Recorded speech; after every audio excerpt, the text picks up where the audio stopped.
Xormeli, xudo xohlasa yangi obyektimiz. Minor metrodan ozgina uzoqlikda bo'lib joylashgan lokatsiya. Xudo xohlasa 2 xonali uy. Ishlar boshlandi. Suv boshlanyapti. Rodbondan tagiga setkalar qo'yilyapti. Elektrичество почти bitta.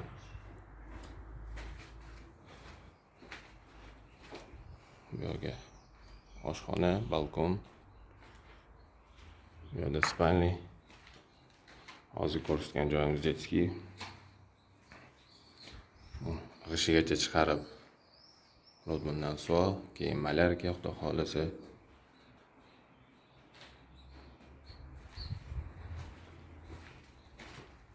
Bitta sanuzel. Materiallarni tushirib qo'yganmiz. Bu balkon mana. Balkonimiz ham kattagina. Eni 2,5 metr, uzunligi почти 8 metr.